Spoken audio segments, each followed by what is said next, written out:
Welcome back. Today let's explore the fascinating yet tragic story of Roscoe Arbuckle. Roscoe "Fatty" Arbuckle was a prominent figure in American silent cinema, known as an actor, comedian, director, and screenwriter. His career began with the Selig Polyscope Company, but he later found success at Keystone Studios, working alongside legends like Mabel Normand, Harold Lloyd, and his own nephew Al St. John. He didn't just shine on screen, he played a pivotal role behind the scenes, mentoring rising stars such as Charlie Chaplin and discovering comedy icons like Buster Keaton, Monty Banks, and Bob Hope. By the 1910s, Roscoe had firmly secured his place as one of Hollywood's brightest stars, even becoming one of its highest-paid actors after signing a lucrative $14,000 contract with Paramount Pictures in 1920. Actress Virginia Rappe fell seriously ill during a party he hosted at San Francisco's St. Francis Hotel and tragically passed away 4 days later. A friend of Rappe accused Roscoe of assault and indirectly causing her death. This led to 3 sensationalized trials between November 1921 and April 1922. Although the first 2 trials ended without a verdict, the third resulted in his full acquittal, with the jury going so far as to issue a written apology for the ordeal. Following the trials, Roscoe faced severe backlash. After the trials, Adolf Zukor, who was the president of Famous Players Lasky, decided to prohibit Roscoe's films. Studio head Adolf Zukor ultimately decided sacrificing Roscoe's career was necessary to safeguard Hollywood's reputation. While the ban was lifted after a year, his career never fully bounced back.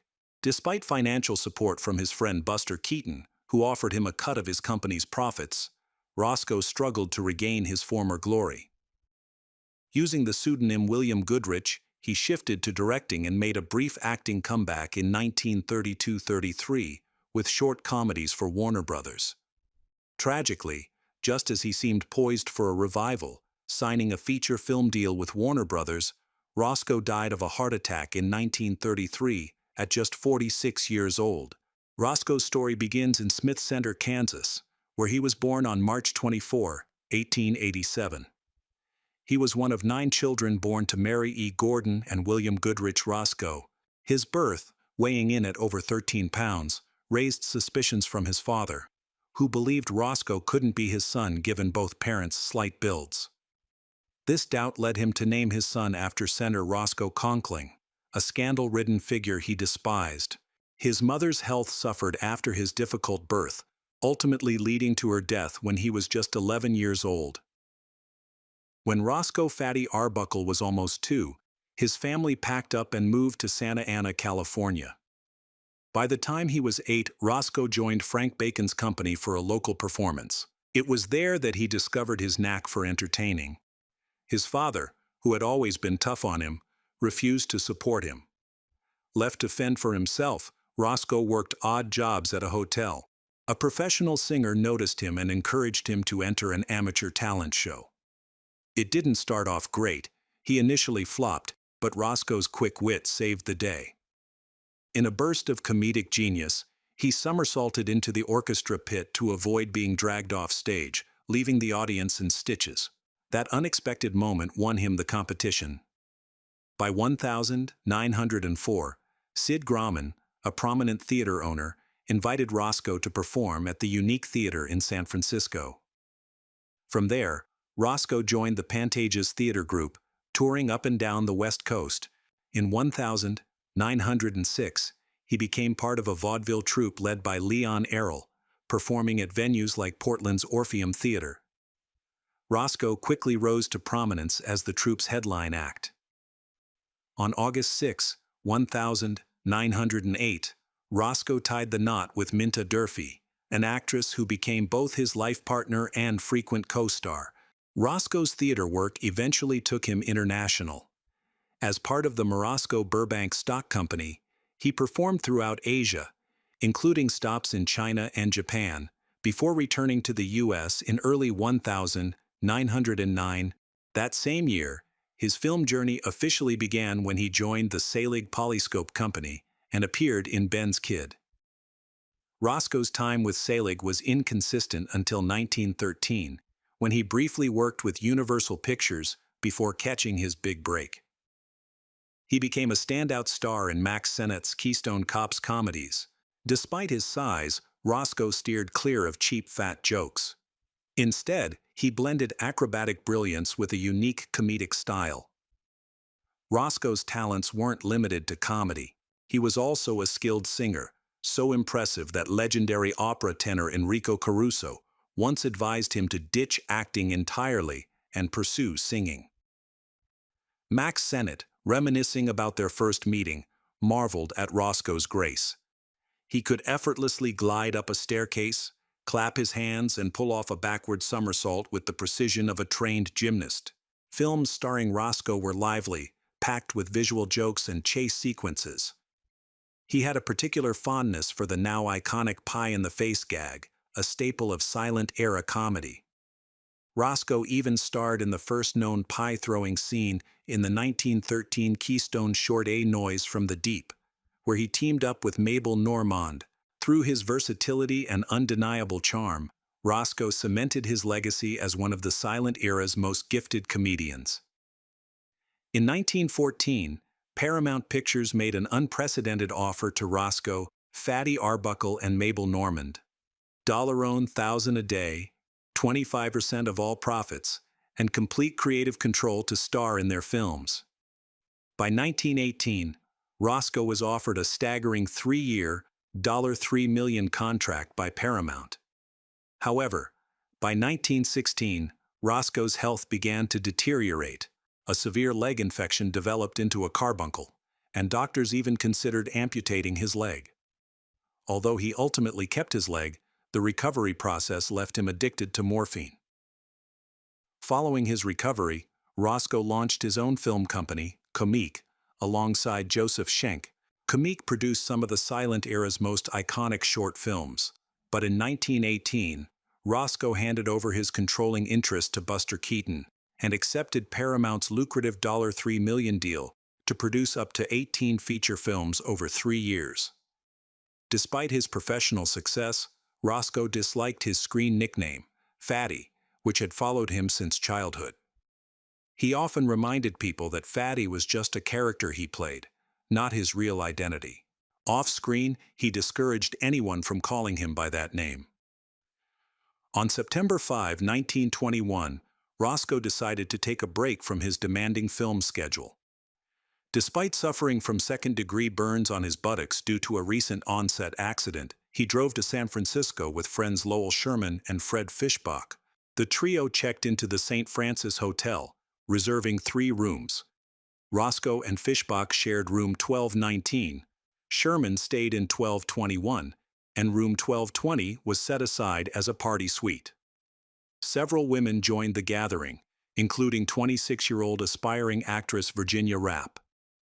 During the party, Rappe fell seriously ill in room 1219, prompting the hotel doctor to examine her.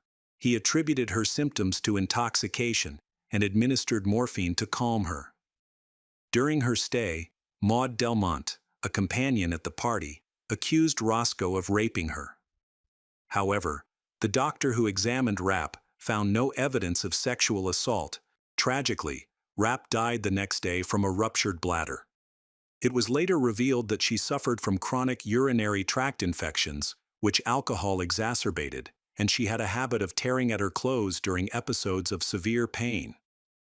Despite rumors attempting to tarnish her reputation, the autopsy confirmed she had never been pregnant or undergone an abortion.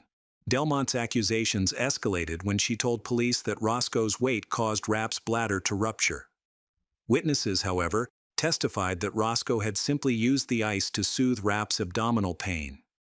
Roscoe consistently denied any wrongdoing. William Randolph Hearst's newspaper empire capitalized on the scandal, churning out sensationalized stories that painted Roscoe as a depraved predator who preyed on innocent women. Fueled by the era's yellow journalism, the coverage exaggerated every detail, and Hearst later admitted the scandal sold more papers than anything since the Lusitania tragedy.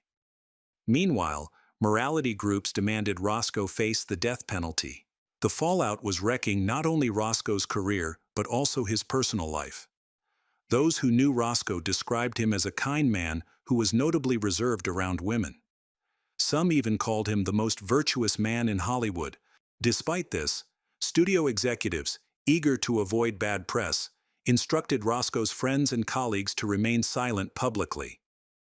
Charlie Chaplin, who was in England at the time, expressed disbelief over the accusations, recalling Roscoe as a gentle and easygoing man. In contrast, actor William S.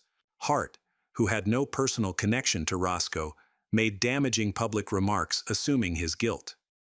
In response, Roscoe later wrote a satirical film premise mocking Hart as a villainous figure, which Keaton developed into the 1922 film The Frozen North. Hart, offended, refused to speak to Keaton for years.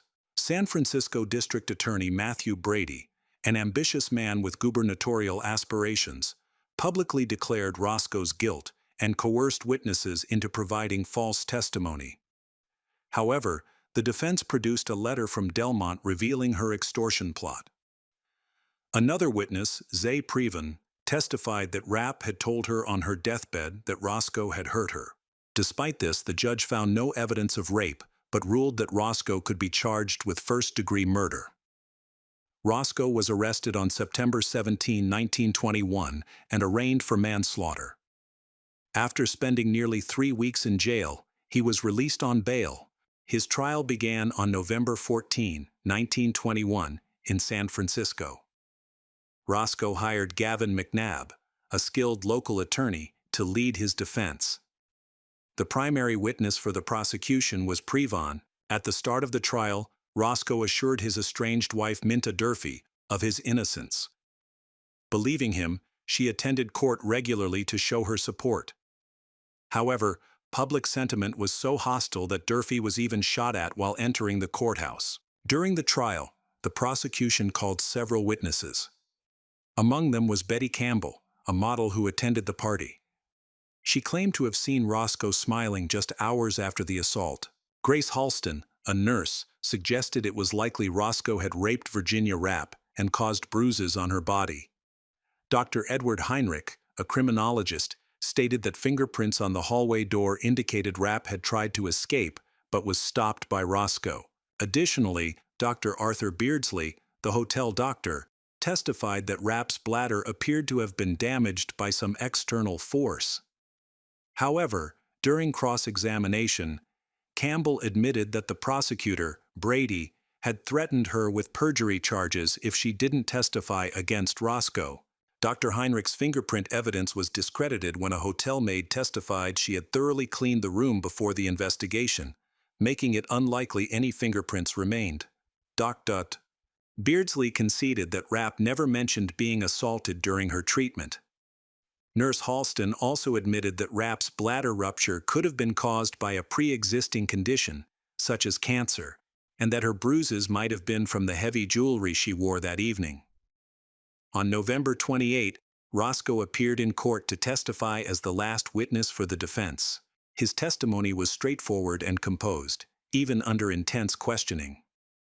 He recounted that Rapp entered the party room around noon that day. Later, when he went to his room to change clothes, he found Rapp in his bathroom, vomiting. Roscoe said she told him she felt unwell and asked to lie down. He carried her to the bedroom and called on other party guests to assist.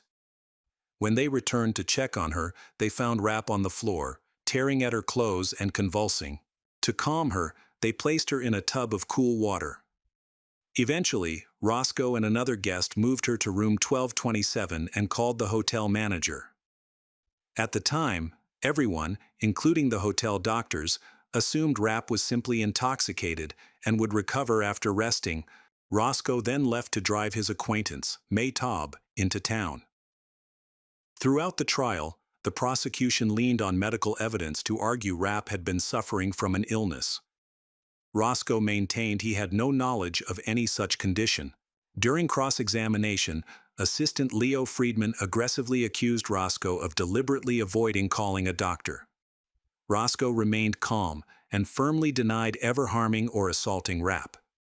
He also stated that he had never made inappropriate advances toward any woman in his life. After more than 2 weeks of testimony, involving 60 witnesses for both the prosecution and defense, including 18 doctors who discussed Virginia Rapp's medical condition, the defense rested its case on December 4, 1921. 5 days later, the jury announced it was deadlocked after nearly 44 hours of deliberation. With a 10-2 split leaning toward a not guilty verdict, the judge declared a mistrial. The defense quickly focused on one juror, Helen Hubbard, who had reportedly vowed to vote guilty until hell freezes over. She refused to review evidence or trial transcripts, claiming her decision was final from the start.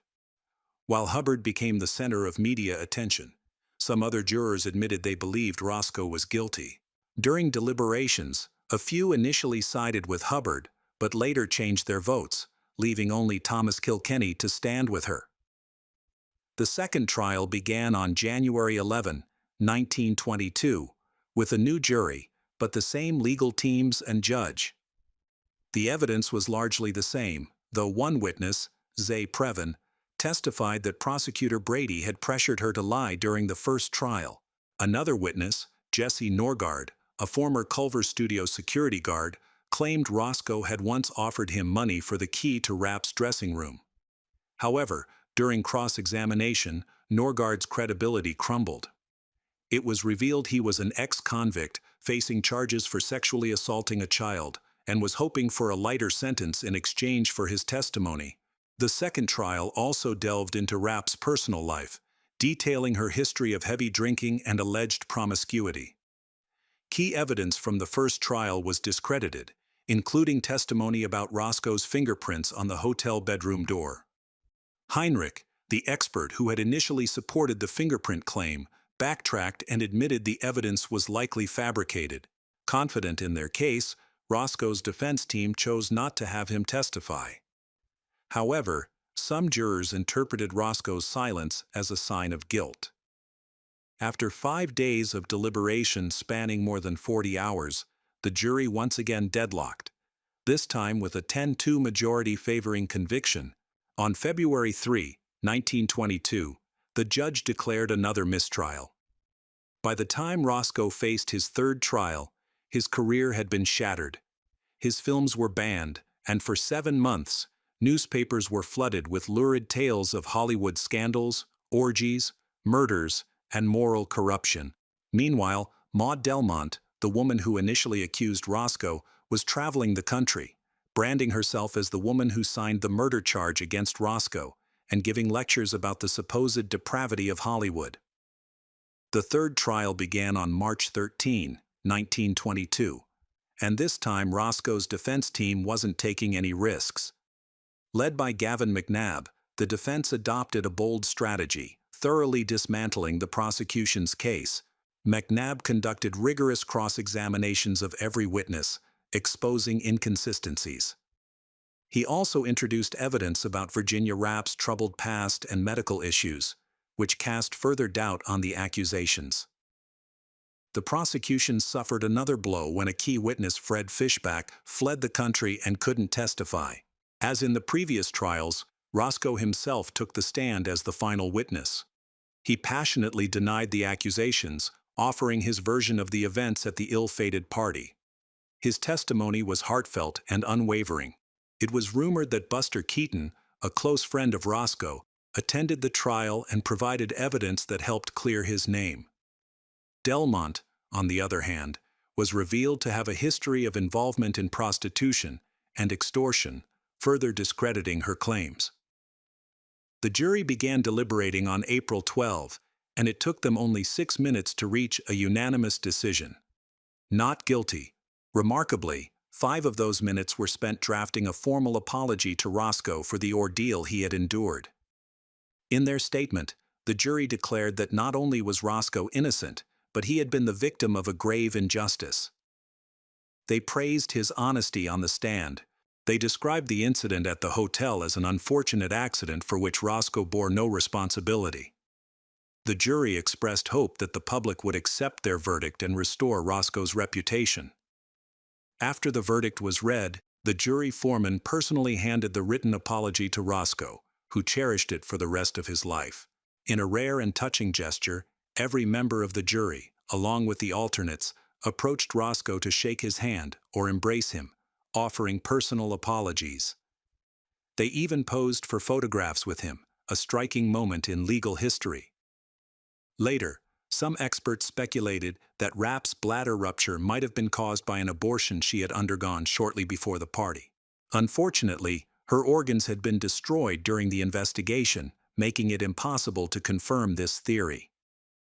While Roscoe was acquitted of the criminal charges, he was forced to plead guilty to violating the Volstead Act due to alcohol being served at the party. For this, he paid a $500 fine. However, the financial toll of the trials was devastating. He owed over $700,000 in legal fees and had to sell his home and cars to cover some of the debt.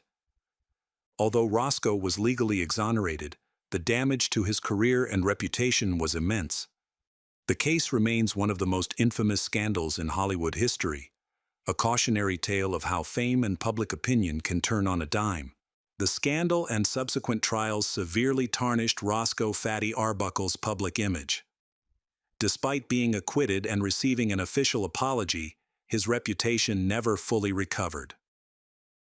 Just 6 days after Roscoe's acquittal, on April 18, 1922, Hayes banned him from working in the U.S. film industry and urged theaters to cancel all showings of Roscoe's movies. Exhibitors complied, effectively erasing him from the screen. Later that year, in December 1922, public pressure forced Hayes to lift the ban. However, Roscoe still couldn't find work as an actor. Most theaters refused to screen his films, many of which have since been lost. One of the few surviving features, Leap Year, was shelved by Paramount in the U.S. due to the scandal, though it eventually saw a release in Europe. With Roscoe's career in ruins, his friend Buster Keaton stepped in to help. In March 1922, Keaton struck a deal to give Roscoe 35% of the profits from his production company, Buster Keaton Comedies, to provide him with some financial relief. Roscoe's case was just one of several scandals that rocked Paramount during the early 1920s. In 1920, actress Olive Thomas died after ingesting mercury bichloride, a treatment her husband, Jack Pickford, had been using for syphilis. The incident sparked rumors of suicide. In 1922, the murder of director William Desmond Taylor cast a shadow over the careers of actresses Mary Miles Minter and Mabel Normand, the latter having worked with Roscoe. Wallace Reid, another Paramount star, succumbed to a morphine addiction in 1923. Then, in 1924, filmmaker Thomas H. Ince died under mysterious circumstances aboard William Randolph Hearst's yacht. In the wake of the scandal, Roscoe's personal life also unraveled. His wife, Mint Durfee, filed for divorce in November 1923, citing desertion, though the two had been separated since 1921. Despite the split, Durfee maintained that Roscoe was a kind man. After briefly reconciling, Durfee filed for divorce again, this time while in Paris. Roscoe later married Doris Dean on May 16, 1925. Attempts to revive his filmmaking career were met with resistance, as distributors remained wary of his tarnished name. Overwhelmed by rejection, Roscoe turned to alcohol, which his first wife later described as his only source of comfort during this dark period. Keaton continued to support him, offering work behind the scenes. Roscoe contributed to the story for Keaton's short film Daydreams and reportedly co-directed parts of Sherlock Jr. In 1925, a short film called Character Studies, filmed before the scandal, was released, showcasing Roscoe alongside stars like Keaton, Harold Lloyd, Rudolph Valentino, Douglas Fairbanks, and Jackie Coogan. In 1924, Photoplay magazine featured an article where James R. Quirk expressed his hope for Roscoe to return to the screen. He remarked that America prides itself on fairness, and questioned whether Roscoe was being treated justly after his career was derailed by scandal. After his fall from stardom, Roscoe transitioned to directing under the pseudonym William Goodrich. According to author David Yallop, the alias was inspired by Roscoe's father, William Goodrich Roscoe. However, another story credits Buster Keaton with suggesting the pun "will be good" as a potential pseudonym. Between 1924 and 1932, Roscoe directed several comedy shorts for educational pictures using his pseudonym. These films often featured lesser-known comedians. Actress Louise Brooks, who worked with Roscoe on Wendy Riley Goes Hollywood, recalled that he seemed distant and disengaged on set, likely due to the scandal that had shattered his career. She described him as kind yet emotionally withdrawn. One of Roscoe's notable projects as a director was the Eddie Cantor feature Special Delivery, released by Paramount and co-starring William Powell and Jobina Ralston. His most high-profile directorial work was The Red Mill, a film starring Marion Davies. In 1928, Roscoe partnered with Dan Coombs to reopen the Plantation Club near MGM Studios, renaming it Roscoe's Plantation Cafe. However, by 1930, Roscoe sold his share, and the venue underwent several name changes, eventually becoming the Plantation Trailer Court and later Foreman Phillips County Barn Dance. On the personal front, Roscoe faced more turmoil. In 1929, his second wife, Doris Dean, filed for divorce. A few years later, on June 21, 1932, Roscoe married Addie Oakley Dukes McPhail in Erie, Pennsylvania. In the same year, Roscoe signed a deal with Warner Brothers to star in 6 two-reel comedies, marking his return to acting under his real name. These films, produced at Vitaphone Studios in Brooklyn, were the only recordings of his voice. The shorts featured appearances from silent film comedian Al St. John, Lionel Stander, and Shemp Howard. One of the films even included slapstick grocery store gags reminiscent of Roscoe's earlier work in The Butcher Boy, 1917, with Fritz Hubert playing his assistant in a nod to Buster Keaton's iconic style. The Vitaphone shorts enjoyed immense success across America. However, when Warner Brothers tried to introduce the first one in the United Kingdom, the British Board of Film Censors blocked its release. They pointed to a decade-old scandal and refused to issue an exhibition certificate. On June 28, 1933, Roscoe wrapped up filming his final two-reel short. The following day, he inked a contract with Warner Brothers to take on a lead role in a feature-length movie. That evening, he went out with friends to toast both his first wedding anniversary and the exciting new deal with Warner Brothers. Tragically, later that night, Roscoe suffered a heart attack in his sleep and passed away at the age of 46. His wife, Addie, honored his wish to be cremated after his death. Thank you for listening to Roscoe Arbuckle's story. If you found it interesting, don't forget to like and subscribe. See you next time.